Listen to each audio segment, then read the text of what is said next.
I've had a lot of problems in my life. Um, I think the biggest ones were my mental illnesses because I had absolutely no control over them and they kind of just flooded in and ruined everything.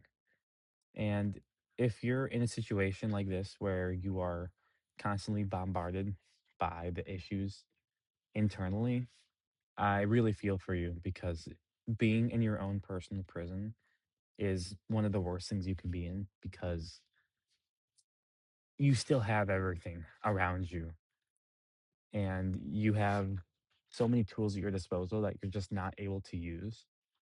And I think the worst thing you can do in a situation like that, which I know is very broad, but if you find yourself in a situation that's kind of slightly like that, the worst thing you can do is pretend that everything is okay.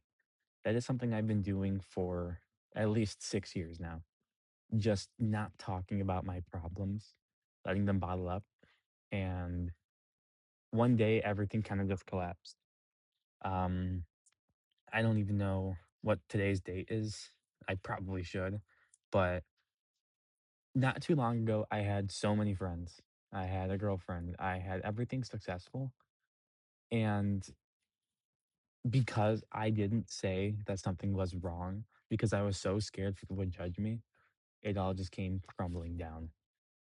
And it's very hard to get specific, but I guess this is my story with all of that. Um, in college, I still am in college, but I guess my freshman year of college, I had this friend group whom I really, really liked. And this was at the point where my mental illnesses were really, really growing on me. They were just getting worse and worse and worse.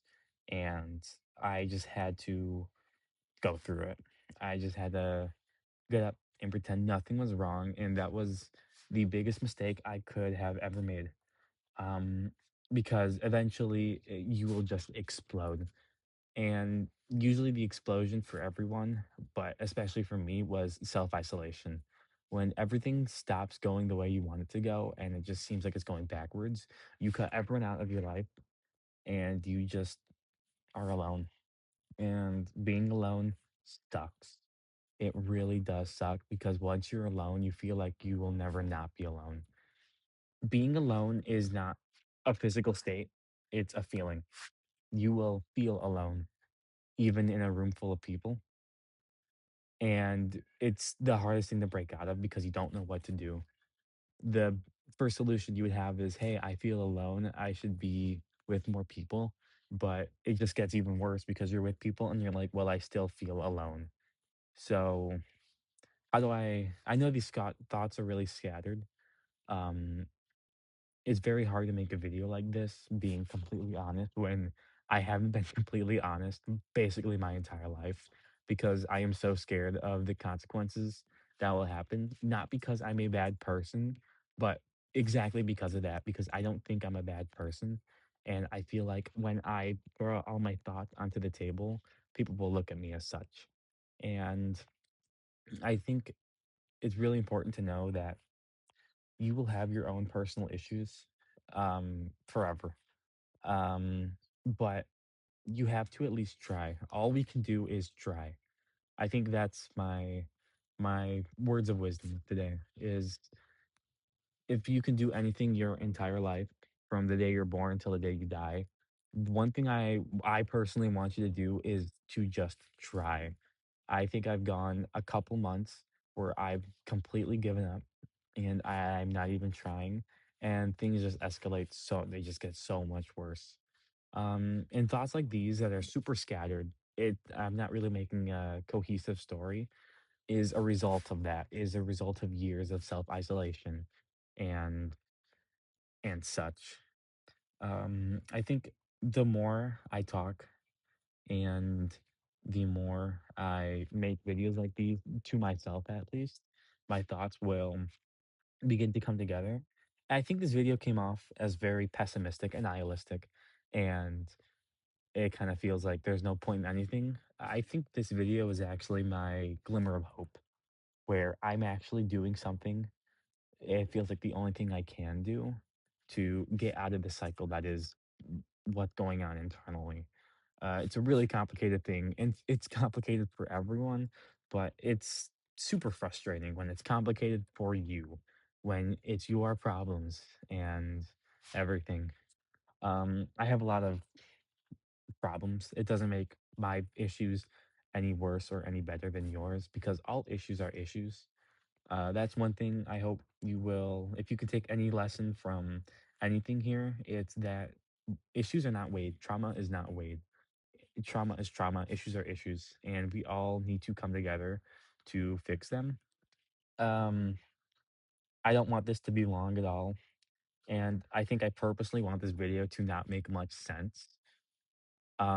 Just because these are my beginning thoughts of everything that I've been holding back for so many years.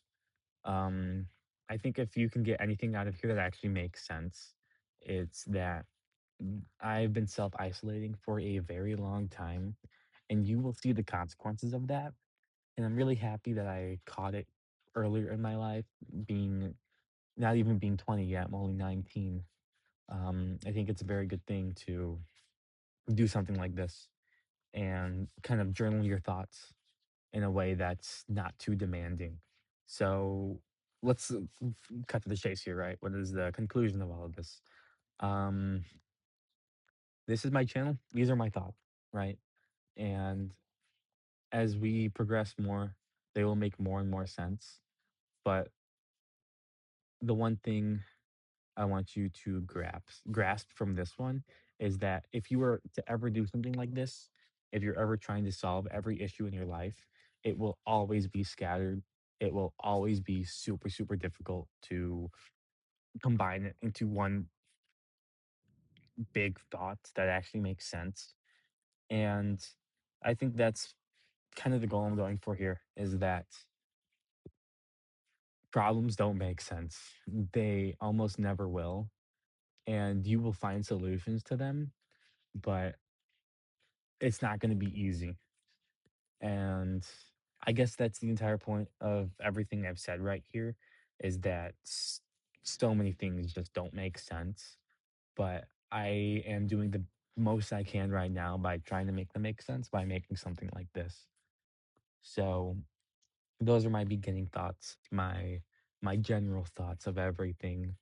Um, and I hope you don't try to make sense of this video because at first it won't make sense. And that's perfectly fine with me, at least, that things aren't going to make sense at the very, very beginning because life is life and its problems. They are meant to be slow and methodical and everything. And I've gone so long just not doing anything about it that I'm experiencing the consequences right now. Um, and I think this is just a fresh breath, a fresh start of something that I think will inevitably come together. So if you stuck around this long, thank you so much for listening to me, even though my thoughts don't make much sense at all, and I don't want them to. I appreciate being listened to and being acknowledged at least. Even if I'm not understood, that's perfectly fine because my goal with this is just to be acknowledged, just to be out there. So thank you.